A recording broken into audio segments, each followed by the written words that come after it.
कार्यकर्ते आपल्यासाठी आली, एका ताईंसाठी जोरदार टाळ्या. तसंच त्यांचे जे बंधू आहेत त्यांनी सुद्धा पूर्ण म्हणजे अक्षुताईचं वर्णन करायचं म्हटलं तर अनेक यशस्वी आंदोलनं फक्त त्यांच्या गावात नाही तर संपूर्ण महाराष्ट्रात त्यांनी घडवून आणलेले आहेत. हिंदू एकजुटता जिथे नाहीये तिथे हिंदूंमध्ये काम करून हिंदूंना एकत्र आणण्याचं सुरुवातीचं म्हणजे पहिल्या पावलाचं काम सुद्धा त्यांनी केलेलं आहे. ये जो चालू वीडियो में ना ऐसा लुक आया ना सामने वाले का फोटो, जो मेन आदमी है उसका फोटो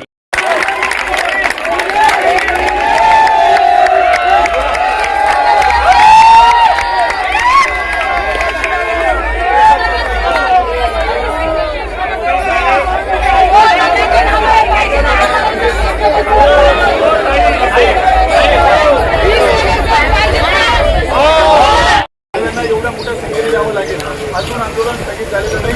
आपल्या घेऊन आपल्याकडे ते परत पाठवल्यानंतर आपल्याला समाधान झालं तरच हे आजचं आंदोलन स्थगित होईल असं कळवतो. त्याच्यामुळे जे मिळेल तेवढं ऍडजस्ट करा.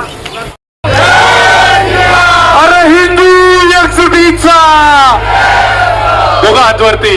अरे हिंदू एकजुटीचा,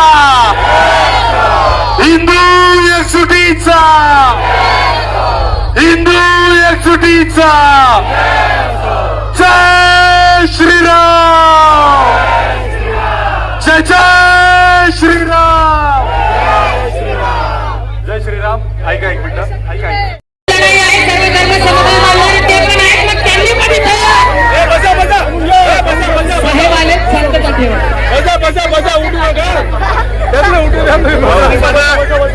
अरे ऐका एक मिनिट सगळ्यांना बोला. 2 मिनिटं काय म्हणता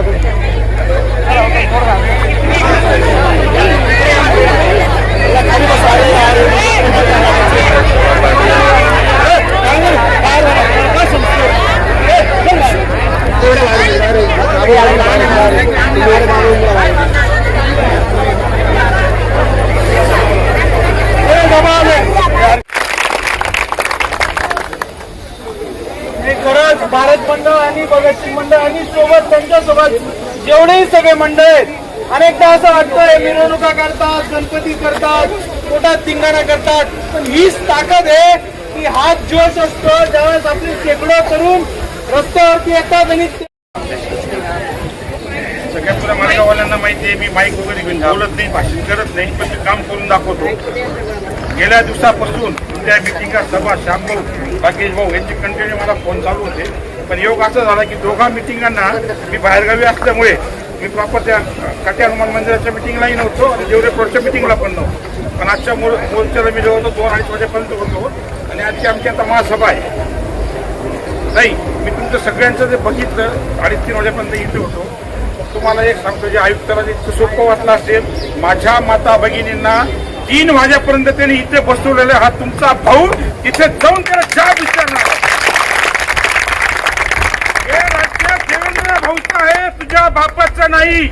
जर तू इतका वेळ माझ्या आई बहिणींना उन्हात तानात बसून ठेवलेला आहे ना त्याचा बदला मी आतमध्ये येईल सभागृहात.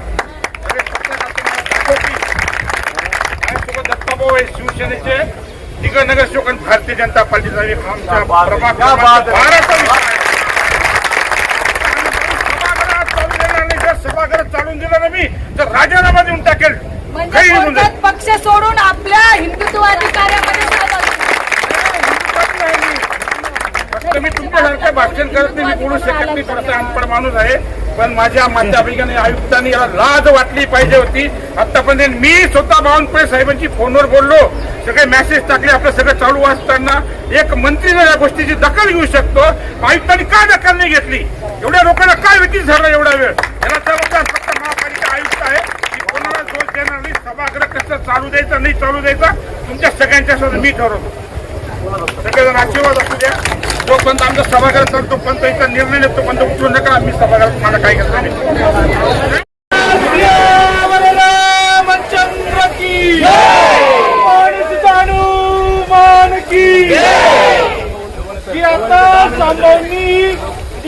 सगळी सविस्तर कथन तिथलं जे केलं त्याच्यामध्ये तहसीलदार महोदयांनी आपल्याला 2 गोष्टी दिलेल्या आहेत. पुढच्या 5-10 मिनिटात जेवण येतं, जेवायचंच आहे. त्यात तोपर्यंत मी गोष्ट आता काय झाली ती शांभावनी जशी विस्तृतपणे सांगितली तशी अजून मी त्याला जोडून काही गोष्टी सांगतो.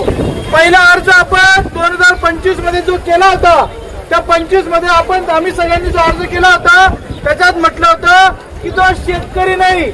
नियम असा आहे की कोणताही माणूस जर शेतकरी नसेल तर त्याला कोणतीही शेत जमीन विकत घेता येत नाही. तुमच्या सगळ्यांच्या ताकदीमुळे 2025 पासूनचा जो कागद जो त्यांच्या कोपऱ्यात पडला होता तो आज त्यांनी तो बाहेर काढला आहे आणि उद्यापासून त्या शेकडो एकर जमिनी कशा ताब्यात घेता येतील आणि तो जो शेतकरी नाहीये याच्या संदर्भातली सुनावणी ते देणार आहेत असं लेखी आपल्याला तहसीलदारांनी दिले. जय श्रीराम, जय श्रीराम, जय श्रीराम. हिंदू एकजुटीचा, हिंदू एकजुटीचा, हिंदू एकजुटीचा.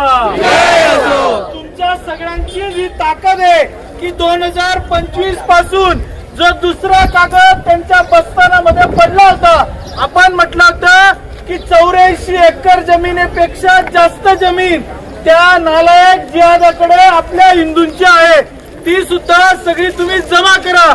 ते दुसरं पत्रही त्यांनी याच्यातून बाहेर काढलं आणि आपल्याला लेखी आश्वासन दिलं की उद्यापासून त्याची सुद्धा ते सुनावणी करणार आहे आणि त्याची 100 एकर पैकी 50 एकर जमीन ही आम्हा सगळ्या हिंदूंसाठी ती परत दिली जाणार आहे आणि त्याची सुद्धा उद्यापासून सुनावणी होते. त्यामुळे आपण जी लढाई लढतोय ती 100% टप्प्याटप्प्याने पुढे चालली आहे. यशस्वी झाली आहे का तर 100% नाही, परंतु एक एक पाऊल आपण मुंगीच्या पावलाने चालतोय. अजून काही तास आपल्याला लढायचंय, अजून आपण एका टप्प्यापर्यंत 100% जाऊ अशी अपेक्षा व्यक्त करतो. सियावर रामचंद्र की जमीन आमच्या हक्काची, नाही कोणाच्या बापाची, जमीन आमच्या हक्काची, नाही कोणाच्या बापाची. आताच आता आपण सुधारणा केली आहे ती मी वाचून दाखवतो. आपण निवेदनात नमूद केलेले श्री नबी अहमद यांनी शर्तभंग केल्याने तसेच ते शेतकरी नसताना शेकडो एकर जमीन खरेदी केल्याबाबत तसेच आपल्या निवेदनात लँड सीलिंग ऍक्टचे उल्लंघन श्री नबी अहमद यांनी केल्याबाबत देखील नमूद आहे. त्याबाबत महसूल विभागाकडे पाठपुरावा करून पत्रव्यवहार करण्यात येईल. याबाबत महसूल विभागामार्फत अंतिम निर्णय होईपर्यंत सदर जागेवर कोणतीही विकास कामे जागा मालकास करता येणार नाहीत.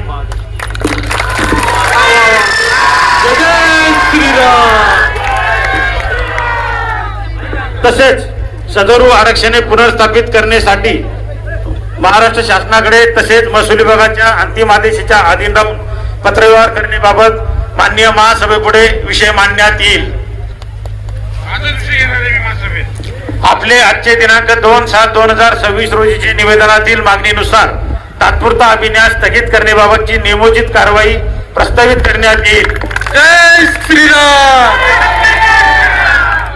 सदर जागेवर सुरू असलेले विकास कामे देखील तात्काळ थांबवण्याबाबत अर्जदारास कळवण्यात येईल. तसेच सध्या मालेगाव शहराच्या विकास योजना आराखड्याचे काम सुरू आहे. यामध्येही आपल्या निवेदनानुसार विचार विनिमय करण्याबाबत मेहरबान महासभेपुढे प्रस्ताव सादर करण्यात येईल. या कामी अंतिम निर्णय शासनाच्या नगर विकास विभागाकडून होत असल्याने त्यांच्याकडे याबाबत पाठपुरावा करण्यात येईल. तरी आपले आंदोलन स्थगित करून महापालिका प्रशासनास सहकार्य करावे ही विनंती. सियावर रामचंद्र की, कोण सुद्धा हनुमान की.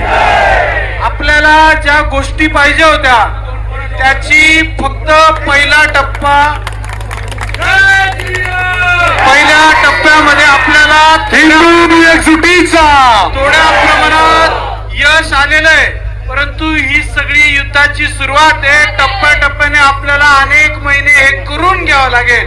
कारण की यांचे अनेकदा आपण दात बघितले, दाखवतात आणि करतात फार वेगळं. त्यामुळे हे पूर्ण झालंय असं नाही, याला सुरुवात आपण सगळ्यांनी केली आहे आणि ती सुरुवात चांगली झाली आहे हे म्हणायला काही हरकत नाही. बोलो सियावर रामचंद्र की.